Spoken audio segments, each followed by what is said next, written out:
السلام علیکم دوستوں، میں ہوں کاشف قمر اور آپ موجود ہیں اسلامک نیٹ ورک پہ۔ دوستوں، اسلامک نیٹ ورک میں ہم کتاب مشکوٰۃ المصابیح کا مطالعہ کر رہے ہیں اور اس میں دوسرا والیوم میں شروع کیا ہوا ہے، اور دوسرے والیوم میں جو ہمارا چیپٹر چل رہا ہے وہ ہے کتاب القضاء، امارت اور قضاء کا بیان۔ اس کے حوالے سے جو ایک چیپٹر ہے اس میں، اور اس میں سب چیپٹر ہے اس بات کا بیان کہ حکام کو رعایا پر آسانی کرنی چاہیے۔ حدیث نمبر 3722۔ ابو موسیٰ رضی اللہ تعالیٰ عنہ بیان کرتے ہیں کہ جب رسول اللہ صلی اللہ علیہ وسلم اپنے کسی صحابی کو کسی کام پر مبعوث فرماتے تو آپ صلی اللہ علیہ وسلم فرماتے، لوگوں کو اجر و ثواب کی خوشخبری سنانا، نفرت نہ دلانا، آسانی پیدا کرنا، تنگی پیدا نہ کرنا۔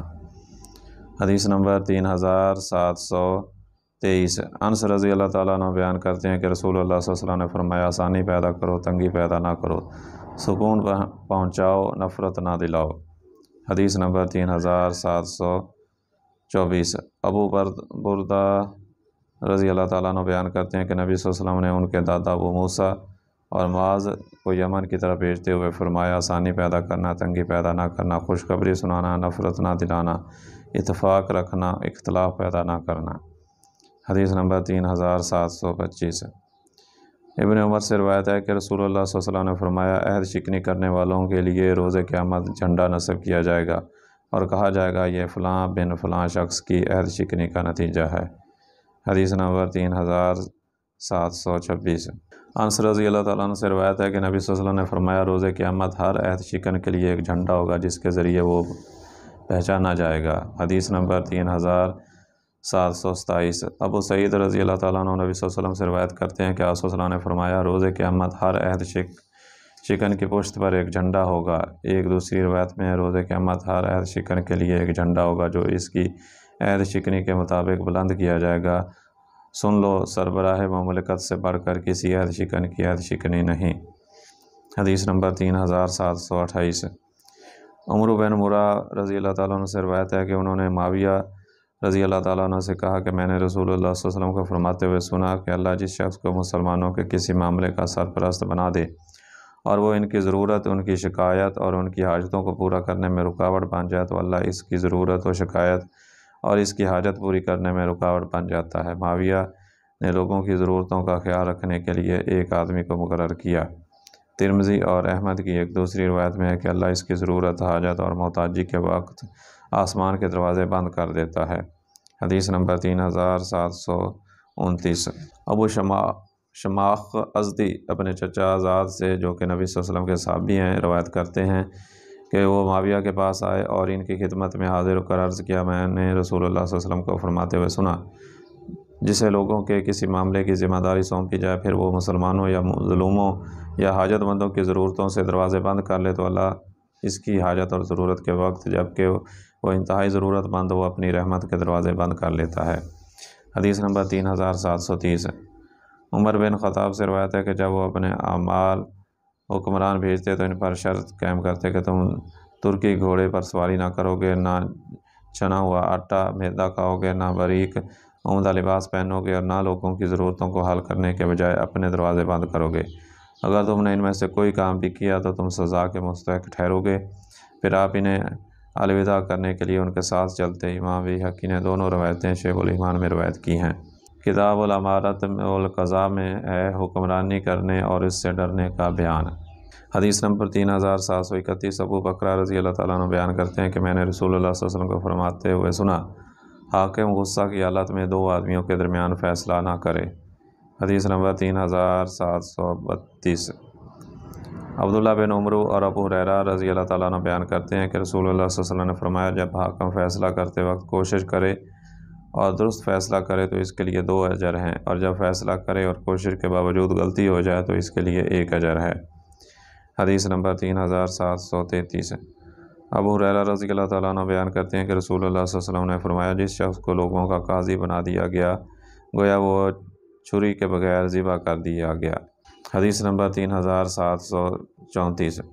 انس رضی اللہ تعالیٰ عنہ بیان کرتے ہیں کہ رسول اللہ صلی اللہ علیہ وسلم نے فرمایا، جو شخص قضاء کا خواہش مند ہو اور وہ مطالبہ کرے تو اسے اس کی ذات کے سپرد کر دیا جاتا ہے، اور جسے اس پر مجبور کر دیا جائے تو اللہ اس پر ایک فرشتہ نازل فرما دیتا ہے جو اس کو درست رکھتا ہے۔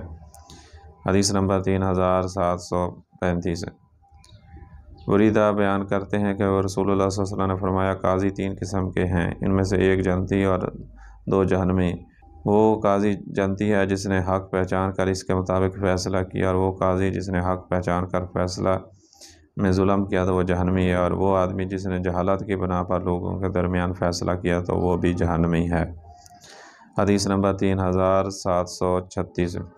ابو ہریرہ رضی اللہ تعالیٰ عنہ بیان کرتے ہیں کہ رسول اللہ صلی اللہ علیہ وسلم نے فرمایا جس شخص نے مسلمانوں کی قضا طلب کی اور وہ اسے میسر آ گئی، پھر اس کا عدل اس کے ظلم پر غالب رہا تو اس کے لیے جنت ہے، اور جس شخص کے لیے اس کا ظلم غالب رہا اور جس شخص کے عدل پر اس کا ظلم غالب رہا تو اس کے لیے جہنم ہے۔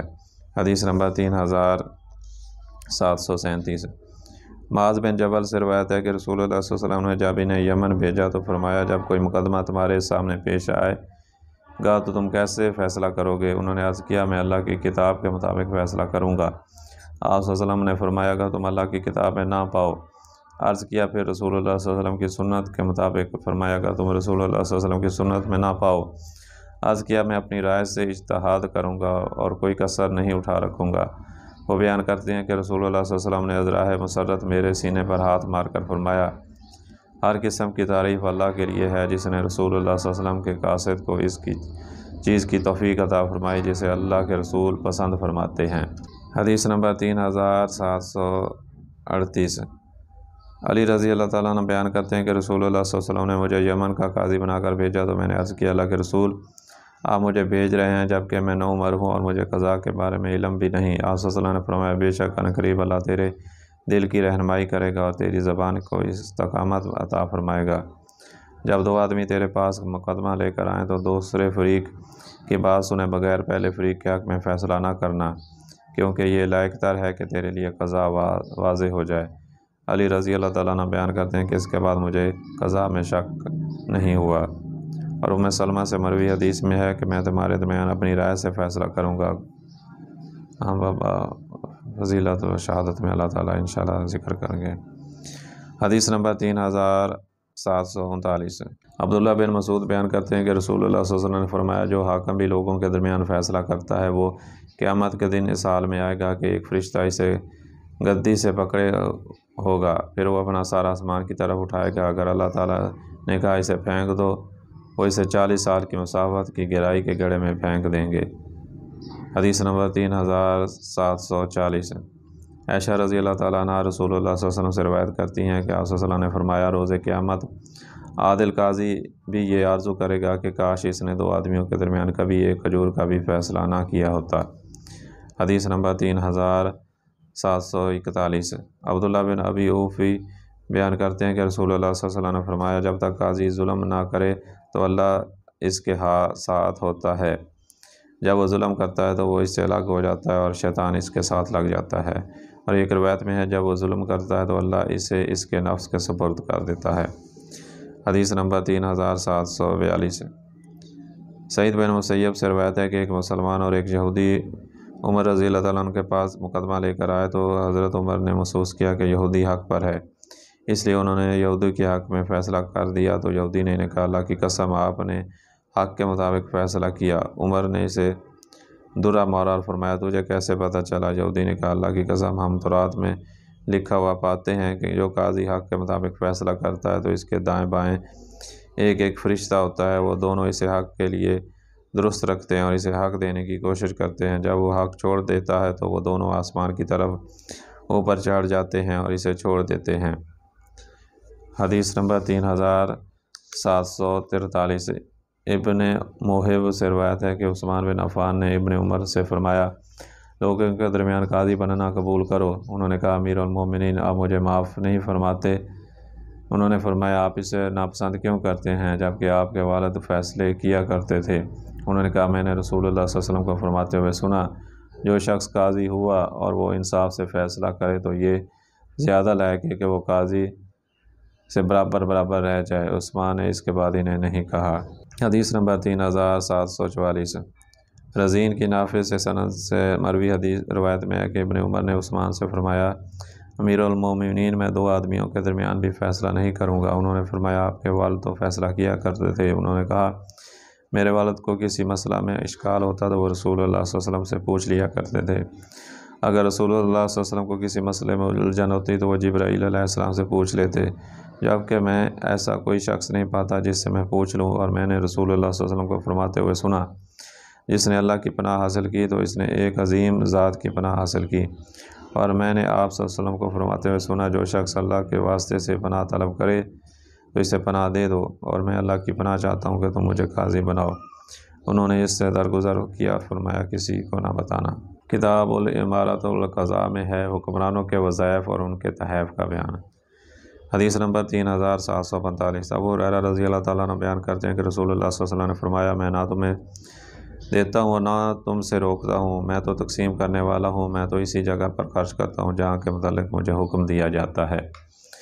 حدیث نمبر 3746۔ خولہ انصاریہ رضی اللہ تعالیٰ عنہ بیان کرتی ہیں رسول اللہ صلی اللہ علیہ وسلم نے فرمایا کچھ لوگ اللہ کے مال بیت المال میں ناحق تصرف کرتے ہیں، روز قیامت ان کے لیے جہنم کی آگ ہے۔ حدیث نمبر 3747۔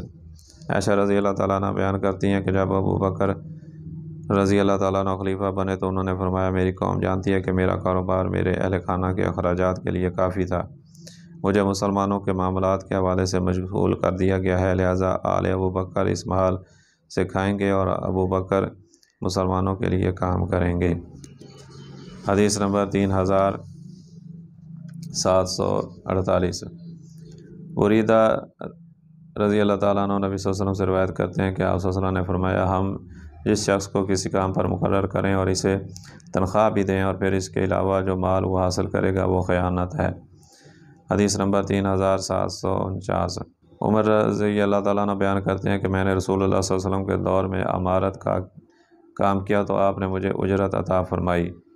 حدیث نمبر 3750۔ معاذ رضی اللہ تعالیٰ عنہ بیان کرتے ہیں کہ رسول اللہ صلی اللہ علیہ وسلم نے مجھے یمن کی طرف بھیجا، جب میں چلا تو آپ نے میرے پیچھے قاصد بھیج کر مجھے واپس بلا لیا۔ آپ صلی اللہ علیہ وسلم نے فرمایا کیا تم جانتا ہے کہ میں نے تیری طرف قاصد کیوں بھیجا؟ اس لیے کہ تمہیں کوئی وصیت کروں تو میری اجازت کے بغیر کوئی چیز نہ لینا، کیونکہ اگر تم لوگے تو وہ خیانت ہوگی، اور جو شخص خیانت کرے گا وہ اس خیانت کو روز قیامت لے کر حاضر ہوگا۔ میں نے اس لیے تمہیں بلایا تھا، اب تم اپنے کام کے لیے جاؤ۔ حدیث نمبر 3751۔ مستورد بن شداد رضی اللہ تعالیٰ عنہ بیان کرتے ہیں کہ میں نے نبی صلی اللہ علیہ وسلم کو فرماتے ہوئے سنا جو شخص ہمارا عامل، حکمران، گورنر ہو اور اگر اس کی بیوی نہ ہو تو وہ بیت المال میں سے حق مہر ادا کر کے شادی کر لے، اگر اس کا خادم نہ ہو تو وہ خادم خرید لے، اور اگر اس کی رہائش نہ ہو تو وہ رہائش خرید لے۔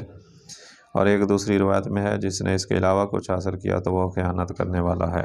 حدیث نمبر 3752۔ عادی بن عمیرہ سے روایت ہے کہ رسول اللہ صلی اللہ علیہ وسلم نے فرمایا لوگوں تم میں سے جس شخص کو ہمارے کسی کام پر عامل مقرر کیا جائے اور وہ اس میں سوئی یا اس سے کوئی چھوٹی بڑی چیز ہم سے چھپا لے تو وہ خیانت کرنے والا ہے اور وہ روز قیامت اسے لے کر آئے گا۔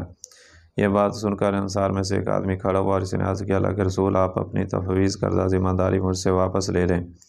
آپ صلی اللہ علیہ وسلم نے فرمایا وہ کس لیے؟ اس نے عرض کیا میں نے آپ کو ایسے ایسے فرماتے ہوئے سنا ہے۔ آپ صلی اللہ علیہ وسلم نے فرمایا میں یہ کہتا ہوں ہم جس شخص کو عامل مقرر کریں تو اسے چاہیے کہ وہ حاصل ہونے والی ہر قلیل و کثیر چیز پیش کرے اور پھر اس میں سے جو اسے دیا جائے وہ اسے لے لے، اور جس چیز سے اسے روک دیا جائے تو وہ اس سے رک جائے۔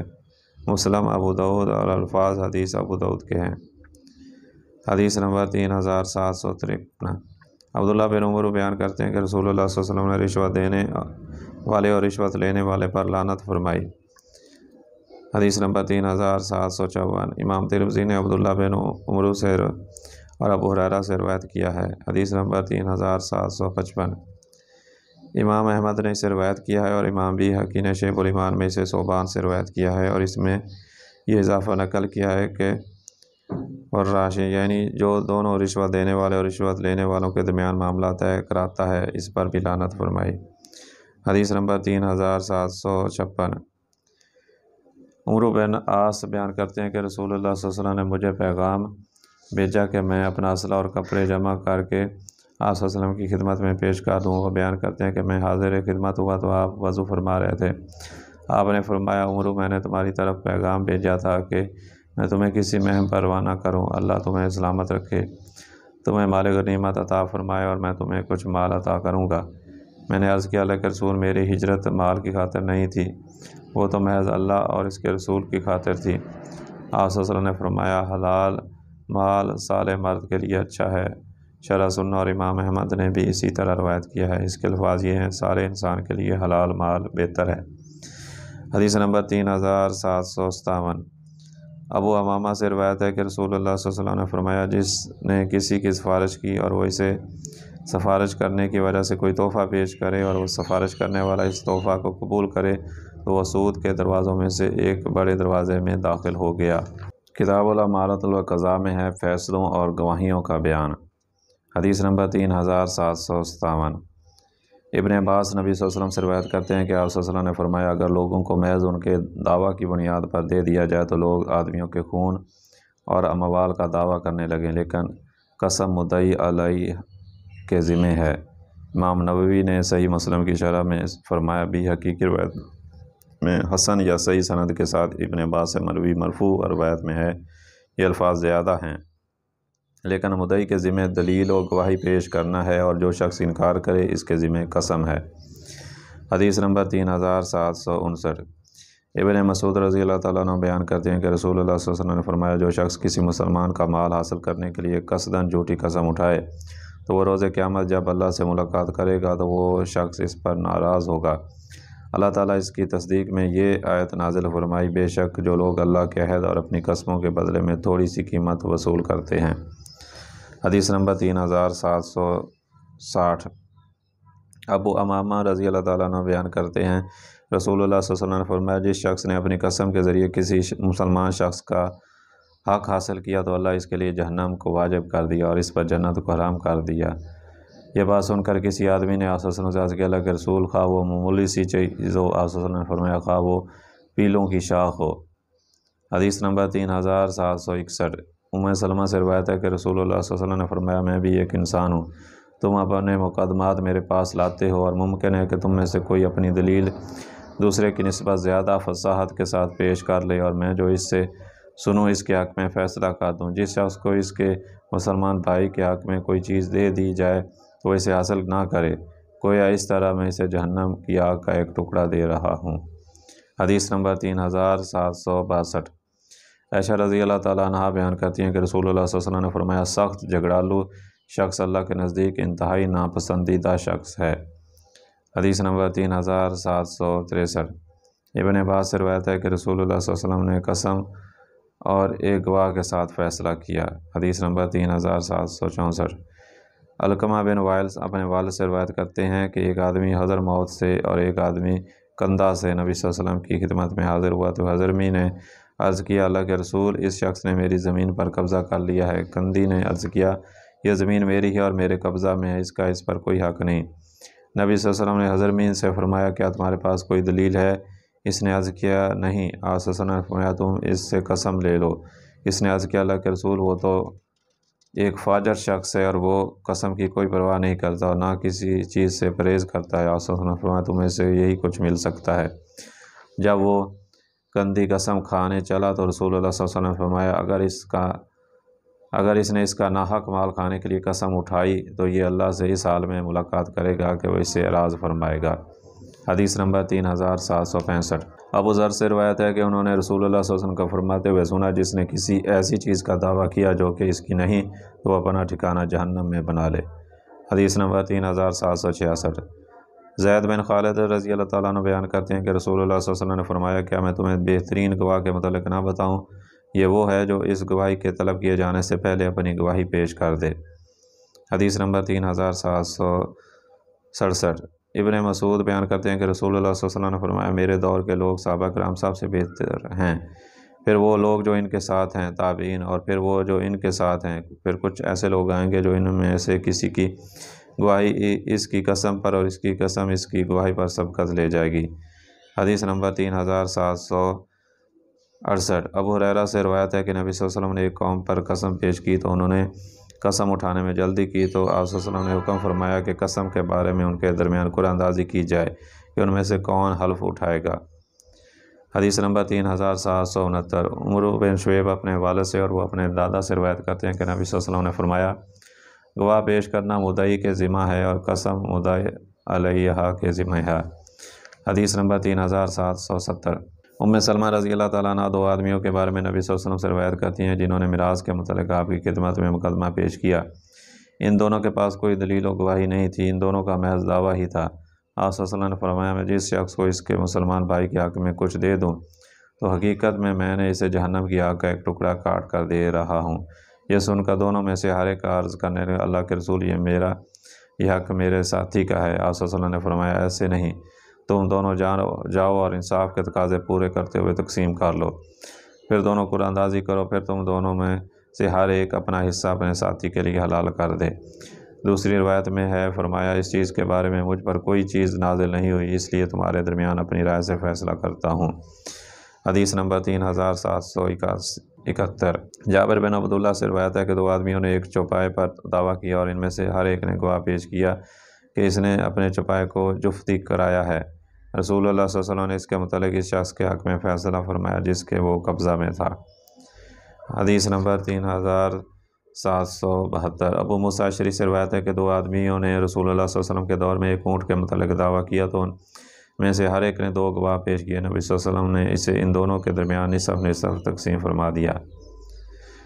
نسائی اور ابن ماجہ میں انہی سے مروی حدیث میں ہے کہ دو آدمیوں نے ایک اونٹ کے متعلق دعویٰ کیا اور ان میں سے کسی کے پاس بھی گواہ نہیں تھا، لہٰذا نبی صلی اللہ علیہ وسلم نے اسے ان دونوں کے درمیان تقسیم فرما دیا۔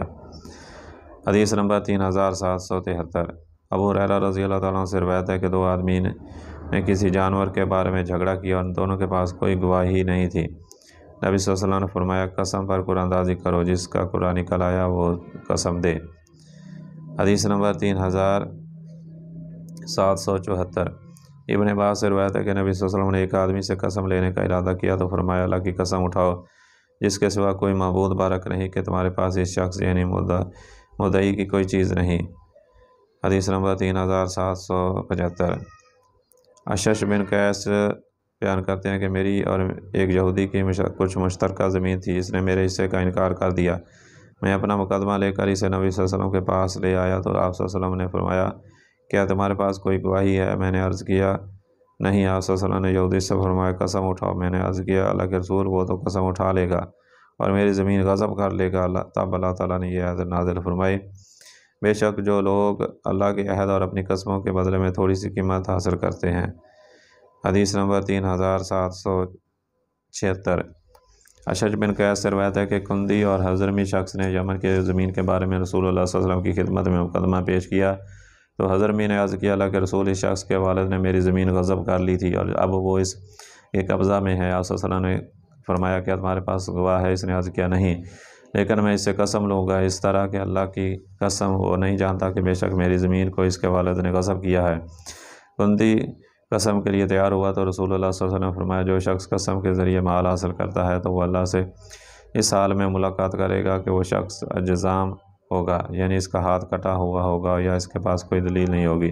چنانچہ اسے کندی نے عرض کیا کہ وہ زمین اسی کی ہے۔ حدیث نمبر 3777۔ عبداللہ بن انیس بیان کرتے ہیں کہ رسول اللہ صلی اللہ علیہ وسلم نے فرمایا، اللہ کے ساتھ شرک کرنا، والدین کی نافرمانی کرنا اور جھوٹی قسم اٹھانا کبیرہ گناہوں میں سے ہے، اور جس شخص نے اللہ کی پختہ قسم اٹھائی اور اس میں مچھر کے پر کے برابر جھوٹ داخل کر دیا تو روز قیامت تاکہ اس کے دل میں ایک نقطہ لگا دیا جاتا ہے۔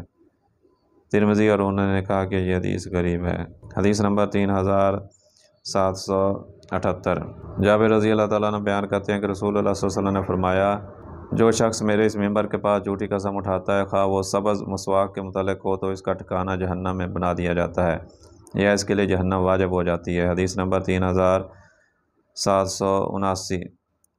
خریم بن فاتق رضی اللہ تعالیٰ عنہ بیان کرتے ہیں کہ رسول اللہ صلی اللہ علیہ وسلم نے نماز فجر ادا کی، جب آپ فارغ ہوئے تو کھڑے ہو کر 3 مرتبہ فرمایا، جھوٹی گواہی کو اللہ کے ساتھ شرک کرنے کے برابر قرار دیا گیا ہے۔